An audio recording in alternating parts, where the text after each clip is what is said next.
Hello and welcome back. I am Darcy Darkness and this is Confessions from the Dark Side. And how are you all in this wonderful community? This is Confessions from the Dark Side presents Reviews from the Dark Side, and it is the one that we've been waiting for. I think there's been a few people asking if I'm going to do a review of this movie, but this is The Crow 2024 from the Cranky Side. Yep, reviews from the Dark Side from the Cranky Side, or reviews from the Cranky Side. The reboot, reimaging that no one ever asked for. Let's get the disclaimer out the way, shall we? We are full of so much adult content that some of you may think this is unnecessary and some of you think this isn't needed. If you are one of those people, then thanks for checking us out. But I'll say this only once. If you can't stand the hate, then get the fuck out of my kitchen. Now, for everyone else who likes what we have here, then regular scheduled program will continue. Shall we get started? And are we ready? And as I said, what are we covering today? Reviews from the Cranky Side.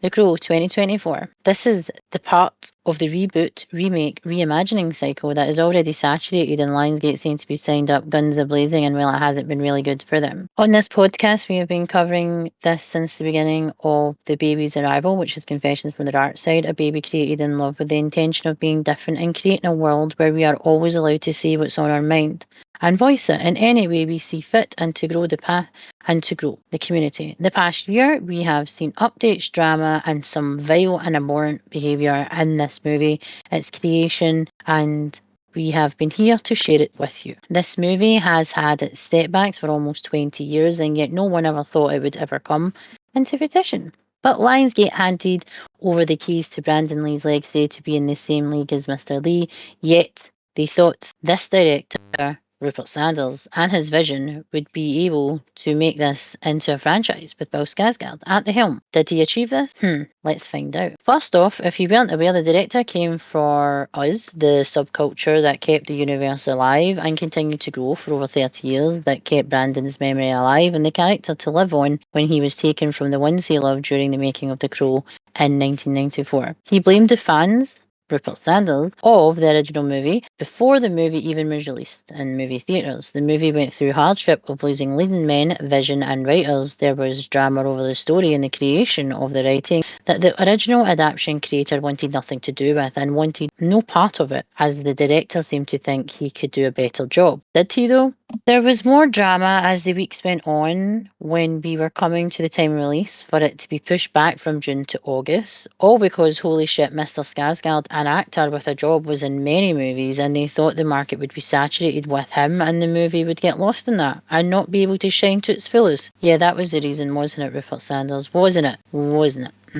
Let's blame Bill for having a job. The movie had so much drama that the fans were being blamed left and right for things that we have no control over. It was the director who thought calling out fans was the way to address the elephant in the room, and all he did was put a target in his back. And the movie, where people found their strength in voicing how they felt about the up and coming movie, the reimagining, the reboot, the remake, however you want to call it, was the right idea to launch a full-blown attack. The man is dumber than he realises to think attacking your potential audience just so you can have a tantrum on the internet was a good thing to do. And it wasn't. Well, the dark aura surrounding The Crow were launched the minute the idea came to light many, many moons ago.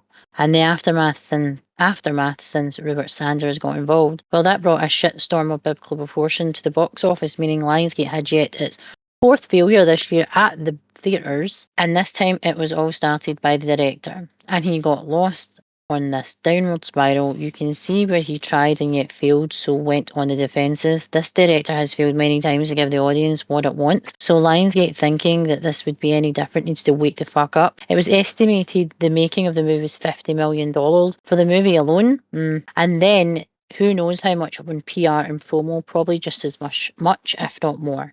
The many, many trailers at Comic-Con, then at CinemaCon not long after, when they started showing so many trailers, you start to realise the movie is going to tank. And they know it, so they give us a taste of what to expect, but all the good parts are in the trailer. And there were many. This movie has had mixed reviews, but you can tell who has been paid to say nice things to convince an audience already in doubt. Let's just pay people to write positive tripe, and they hope people will part with their money and go to the cinema. Yet the opening weekend, they managed to make Deadpool and Wolverine return to its #1 spot all over the globe, was a clear sign that the people were unimpressed and bored with the outcome that was The Crow 2024. The movie starts with a very emo-sounding Eric talking about loss and being alone. Feel sorry for Eric, that's what it starts off with.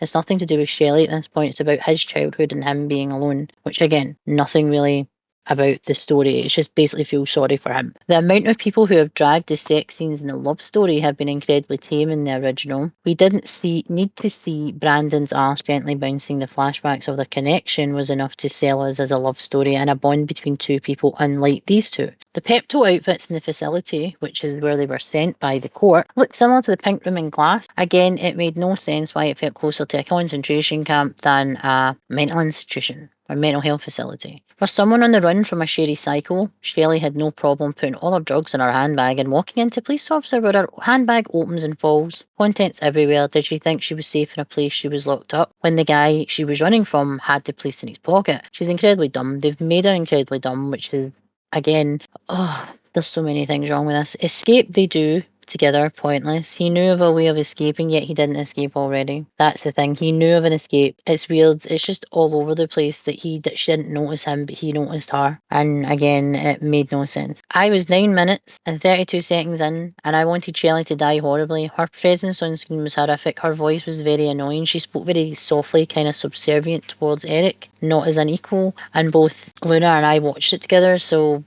by 9 minutes 32, I said, "Why the fuck's she not dead yet?" And he agreed. Random stuff to show they are a couple, but it was just an obsession, but it's not that obsessed. It looks like a forced Hollywood PR relationship where they're supposed to be the embodiment of happy in love and life, but really hate each other and only smile when they pay for paparazzi. They aren't selling a true love whirlwind romance, not even a showman's. The love between them seems to be more for their lifestyle, partying and drug use. They seem to have a better relationship with the drugs than they do with each other as a couple. Don't you just love it when they pass off sex scenes now with some bare arse? Very OG Punisher and not needed. She looked uncomfortable, they both did. Depending on the drugs they were taking, well, would depend on both of their performance. But yeah, I was still not moved to any sort of gesture that this was true love. Not one bit. But I didn't need to see his arse bouncing about like a balloon. It was more like of two pumps and a squirt. It was uneventful and pointless at even being there. FK Twigs showed us what real love in the eyes of Rupert Sanders looks like: constipation and boredom, no chemistry at all. When they do eventually bite the bullet, they are taken out by suffocation, spoiler, and looking at each other, which had better chemistry as they both knew time was up, but at least they weren't alone and they had their killers and themselves to keep them company as they literally drew their last breath, which I pretty much cheered on the inside because I was glad. I kind of cheered a little, like I said, when they died. Again, Shelley wasn't violently killed as she was in the original, and it's forgetful, to be honest. You still remember how Shelley was taken out in the original movie because it was dark and sinister and violent, and he gets to relive that.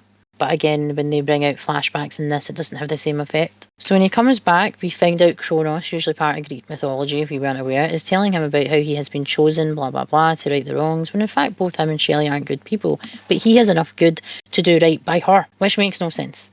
But he comes back, and if you know who Kronos actually is, he eats souls. He doesn't need your permission, as he's the king of the gods, father of Zeus, a Titan, making no sense why he's even in that universe in the first place. Typecast bad guy Danny Houston, who's in 30 Days a Night, admits to being alive for hundreds of years, and he loves young, talented female musicians. He has a type for talent. Yeah, right. But he seems to stalk his ladies and make them want what he is offering. Basically, he's an agent of evil and will offer you what you want for something as long as you pay the toll. He will make your dreams come true. He's looking at a new pianist, and well, he is a very well-dressed old soul vibe, and she ends up seeing him for his true self, as did Shelley. And that's why she ran, because there's a video that showed her killing someone under the creepy entity's will. He was whispering into her ear like a weirdo, looking more like a creepy uncle rather than a powerful supernatural being. But they are trying to build up to this powerful being, yet it falls flat. Are you surprised? Do better. So Eric walks around and looks depressed all the time, anytime, all the while trying to take out people who killed him and who were responsible for him and Shelley being killed. Even though the audience was all for her demise from the views online, they wished it happened quicker. It's a whole load of BS until the main fight scene in the theatre, and it was anticlimactic, and I was hoping it would be over sooner rather than later. Very C-class John Wick-like action, but not as the awesome John Wick we are used to. It kind of looked like like I said, a Z movie with a Keanu lookalike and terrible dialogue, that type of energy and all these people going on about the choreography being exquisite and brilliant. Did we even watch the same movie? Huge spoiler here. When Eric finds out who the real Shelley is, or was, and that she took an innocent life possessed or manipulated, he realises what the actual fuck is he doing in avenging her as she is a killer. And with that, his immortality and superhuman healing starts to fade because he isn't madly in love, showing us, the audience, it was not love, true love. Real love lasts forever. That's the tagline for the original movie. And it's not anywhere near real love lasting forever. True love never dies, as they were trying to put it. Obviously, it does. His powers to heal and regenerate disappear, and he is killed again and returns to Cronus, who tells him that his love is wavering. And again, if they were in real love, that wouldn't happen as quickly as it's shown. There would still be a glimmer of what once was, but there wasn't, as this was under a week and closer to a fling that got flung as quickly as it started. But he finds out only if he's in love with her will he be able to be invincible. Again, never happened in the original movie. That was never questioned because their love story was real and not a drug-fueled romp. So he has to then go back and fall in love with her so he can battle, which makes perfect sense. Nope. There is a brief scene with her mother that didn't even need to be there. She knew the odd fellow her daughter was around, which is Danny Houston's character, the villain. She knew he is a bad guy, didn't think to warn her daughter because they all seem to be a bunch of clout chasers, which again, you can tell by how they've described Shelley and how they've made her look on screen to everybody. Shelley also lived in a posh fancy apartment, not a dark and dank place like the original. She was a posh rich girl, sounds about right, or fake it till you make it vibe. Back to the scene in the theatre, Bill was better in John Wick, because he was actually in the last John Wick movie. With the violence, he was much more believable. The poor guy kept slipping back into his natural Swedish accent, which again, he's had no trouble doing accents before with other roles. I personally felt it was like the lack of direction and story. He didn't have much faith in it, and he felt forced to do so even though he is an actor and that's his job. If you don't believe in your performance, then most of us are an inner self-saboteur and will do this self-consciously without even knowing you're doing it. That's the feeling I got when this was happening throughout the movie, and his accent, his Swedish accent, was actually coming out. It was actually at the start of sentences and at the end where you see where he'd started off talking and then you see hear his accent changing, but then it was breaking, coming to the end of what he was saying. Like, again, he wasn't believing what he was saying. So it was, for an actor like him who hasn't been in many movies where he's had to do different voices and different accents, he's never had a problem with his accent coming through until this movie. I watched this with Luna, like I said, and we both were putting commentary all the way through it. We both agreed it was terrible and couldn't believe how much the story was butchered after they said it was based on the graphic novel, which it wasn't, and that Rupert Sanders felt Brandon's spirit was with him as he was making this movie, which I highly freaking doubt, saying this was his cheap attempt of an apology for what he had said to the gothic subculture that he trashed and dragged before the movie came out, and all it did was show how much of a cock he actually is. The soundtrack was all over the place. It was very 80s, and I love the 80s, by the way. I said they had Joy Division, Gary Newman in there. It was the M.E. That's an awesome song. It's one of my favourites, actually. Mr. Newman's music, his talent is a vibe in itself. And to be using this movie, for me, it kind of shat all over his music. I said, for the music was odd due to the comparison of the time. They tried to make it that time, but our time. With technology, this annoys the shit out of me. Stick with the theme, stop making it from the past and then showing our time in there because it makes no sense. Then there was the kind of linger. I felt that something would happen, then it never did. Again, anticlimactic throughout. We were both happy that they didn't do the in memory of Brandon Lee because I personally felt that not only me but the whole fandom would be like raging the fact that they would actually try and cash in on that. They've already cashed in on it because they released it 30 years from the original movie's release, and also the anniversary of the late Brandon Lee himself. So it was it was planned to get basically the movie to be the next Crow. They were using the tragedy of his death in the making of the film, and also the universe that was already built and already kept alive by the fans for 30 years. Rupert Sanders sat on that at the start and then expected us to part with our cash when his movie came out, and that wasn't going to happen because the damage was already done. This movie has a special place in my little black heart. And I'm a fan who still watches the movie, still get choked up over the scene that took his life, and still wonder what if, and always get angry knowing that the maintenance of the weapons was that what killed him, and that things had to change for safety of all, yet things still have happened over the years. There was nothing that tied this movie to the source material other than names, and they didn't even do the justice of the original story and story. It weighed on my mind. What if they do it justice? Was I being too hard on this take, on this version? But I'm glad I realised that this movie has had plenty of time to show a new Crow, and yet it always falls flat. I think it's about time they move away from rebooting and just do something else. I'm going to go into IMDb. And even though I am literally so much traffic for me going on this, find the Crow. Let's see, they call it a dark fantasy, dark romance, serial killer, superhero, tragic romance, action, crime, fantasy, horror, romance. Soulmates Eric and Shelley are brutally murdered. Yes, given a chance to save the love of his life, which she is not, Eric must sacrifice himself and traverse the worlds of the living and the dead seeking revenge. Again, the other characters are not memorable because they're not in it for very long either. Even the bad guys they don't even have names. It's like you can't even remember them. But they do have like a female called Marion who looks like they're trying to be Tilda Swinton. No one can be Tilda Swinton, only Tilda Swinton can be her. So bringing in someone, I'm sorry, Laura Byrne, but you are not Tilda Swinton. I'm sorry, but you don't even bring that energy or that vibe either. The people that are in the movie, again, Bill Skarsgård and Danny Houston seem to be like the only big famous ones in this. The rest of them, I couldn't even pick them out of a lineup. Sorry, but I cannot. It is good that they've picked less known actors, but this movie isn't going to make them famous and give them their big break, put it that way. And I do feel sorry for them because the shit that fucking went along with this movie, they had no control over. Writers, again, James Abar for the original story, Zach Bailin, William Joseph Schneider, and like I said, the director is Rupert fucking Sanders. What do you expect? The guy's a prick. So as I said, it took 50 million, apparently, and they're using True Love Never Dies when real love lasts forever. It was an 18 and an R-rated movie. In IMDb, it just talks about the controversy with other people who were in the original movie, saying that they haven't even watched the original movie. That was Ernie Hudson, and also talking about how amazing Brandon Lee was and how he actually became Eric and everything he did all the research. He tried to bring the Eric from the graphic novel and the Eric from the lore and the origins to the screen, and he did because we fell in love with his version of the Crow, and it sticks in our minds, and we will always see him as the Crow and Eric Draven, and no one else will ever be the Crow other than Brandon Lee. And as I'm going through we've went through all the reviews basically over and over again. And like I said, it was released on the 23rd of August and it only stayed in the cinemas for 3 weeks.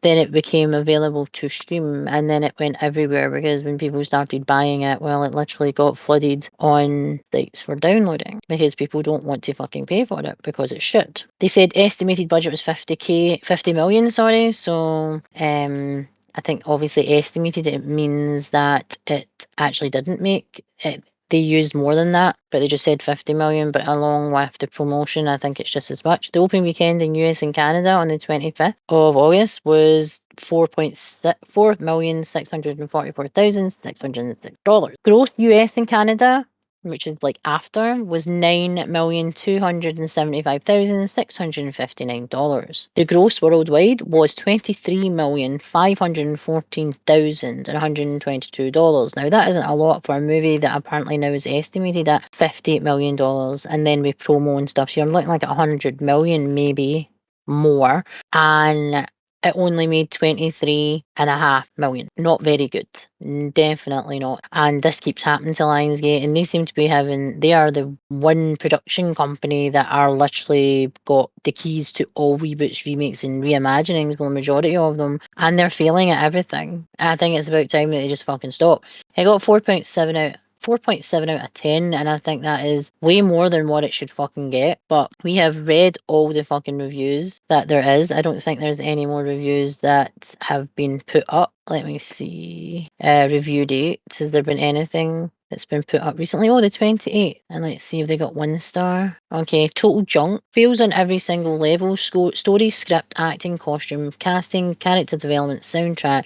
How do movies like this even get made? Surely someone along the end of the end-to-end journey of making a movie calls out, hey, this isn't really good, is it? What about test audiences? I don't know if they did that. Everyone involved in the process should be ashamed and embarrassed by what they've churned out here. Utter garbage and an insult to the fans of the original Brandon Lee version. Love never dies. They've been like together for 5 minutes and have zero chemistry. Come on. Scary, intimidating bad guy, more like middle-aged insurance salesman. And that was posted on the 27th of September, which was yesterday. Terrible plot, story, spoiler. I loved the original Crow and had a few of the comics, however, this movie was just made completely poorly, and it starts with the story and character development. You feel absolutely nothing for the main characters in the story. They are degenerate losers. Eric eventually even finds out that Shelley killed people, so then he's not even sure if he loves her. I'm with you, Eric. I wouldn't be sure either. The original Crow movie had regular people falling in love, getting married, and then wrongly killed for speaking up to an injustice to their apartment. Marriage symbolises the purity of their union, so you connect with the characters in that movie. In this movie, they're evading institutionalization and doing drugs. Who greenlighted this movie anyway? Also, I asked that question too. Also, I don't want to rip on FKA Twigs, but I felt they were checking a demographic box and going for a budget Zendaya look with her. And again, Zendaya is, if I've said her name wrong, I'm sorry, I can't say names right, but she is a very talented young actress, young woman, and she doesn't even need to try in her field of her craft because she is incredibly good. She's one of those actresses that knew what she wanted to do early on, and she's continuously worked incredibly hard to get to where she is right now. FK Twigs don't say that she works hard in what she does. She's a musician, but I couldn't tell you what she sings. Never even seen her. Didn't even know who the fuck she was. So again, there's that. She has a slight speech impairment, and her incisors make her look like Bugs Bunny. I couldn't stop staring at them, and it made me feel weird while watching the movie. At the end of the movie, Eric is supposed to go to hell with the main antagonist that he kills, but you just see him walking around in soul limbo. I'm not sure if the story just bailed on that blood contract or what happened there, because they were supposed to bring it back. Oh my god, oh my god. Question remains, who let this happen? Let's go to the facts. I did an experiment. I watched The Crow 2024 first, so as not to be have a tainted view of things.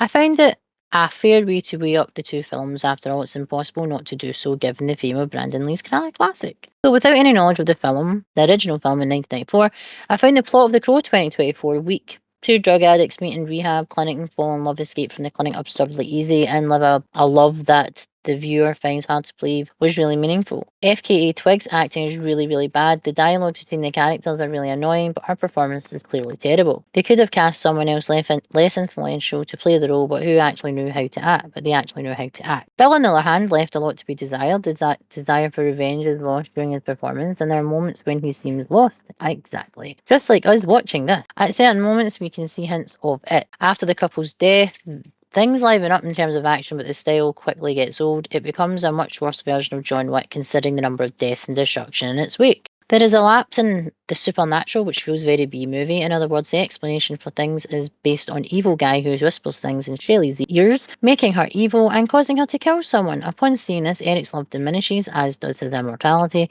which he manages to regain after making a pact with a character from halfway around the world. Up to this point, I would give the film a 2. Terrible plot, bad acting, and a very silly ending. I also point out that the cinematography does not deliver good results. It lacks a noir-style atmosphere, much less a gothic one. The editing of the scenes completely follows the current standards with little or no creativity. The ending is in the style of It Was All a Dream, since after the killing, the beloved comes back to life. Even after the wake and the mother says she died of an overdose, we are treated like fools. I could make an abstraction, but boy, this is a bad story. Well, I watched The Crow 1994, and boy, this remake is offensive and totally unnecessary because it doesn't add anything. There is an obvious exchange of values in 1994.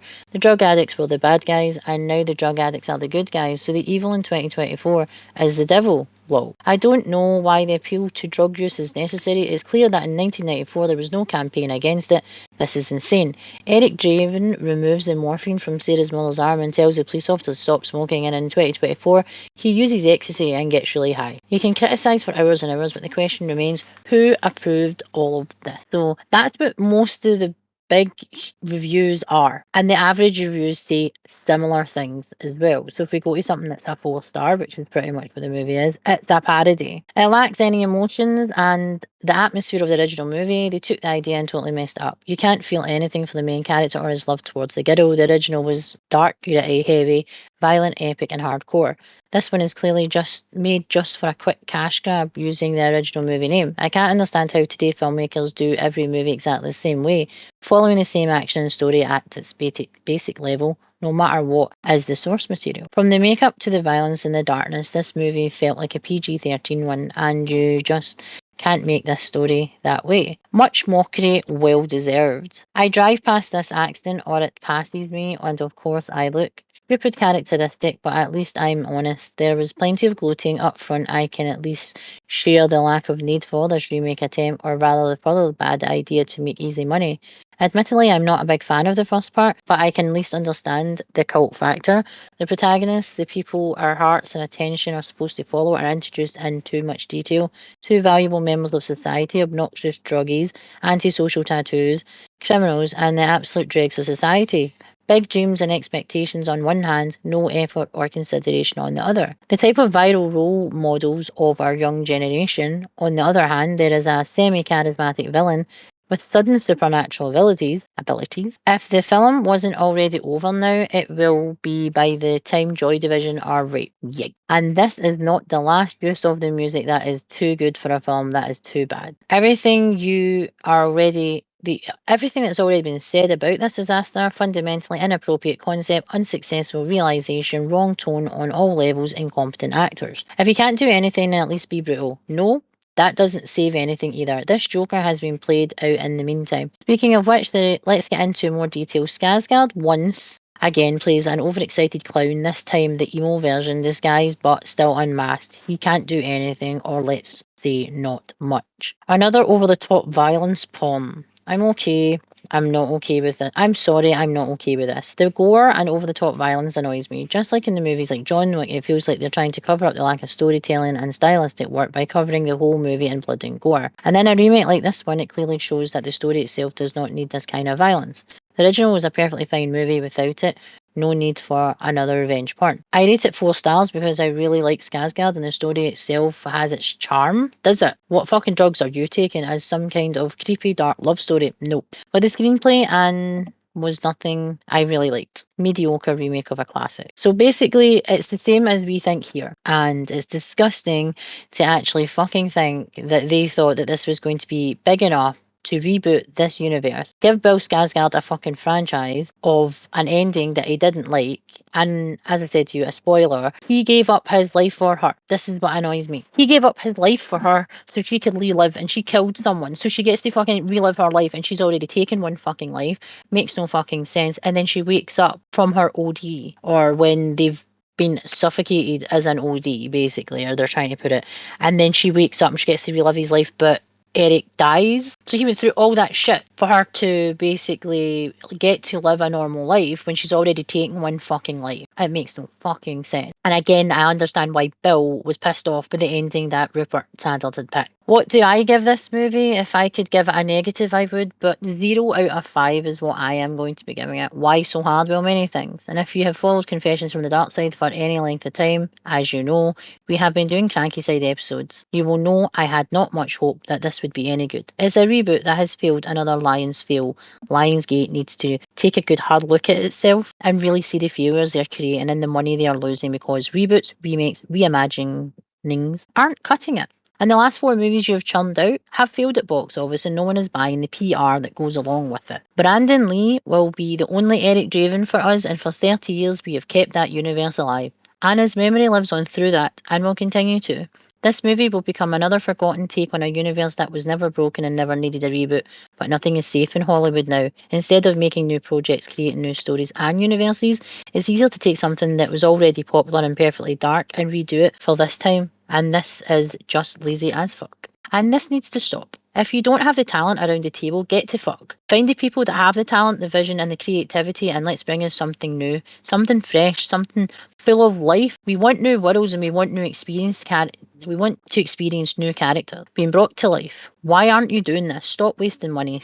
time and memories and find someone and something we want to watch, fall in love with, and talk about. Because you are failing Hollywood. You are failing us, the fans, the customers, and the people who pay for your wages.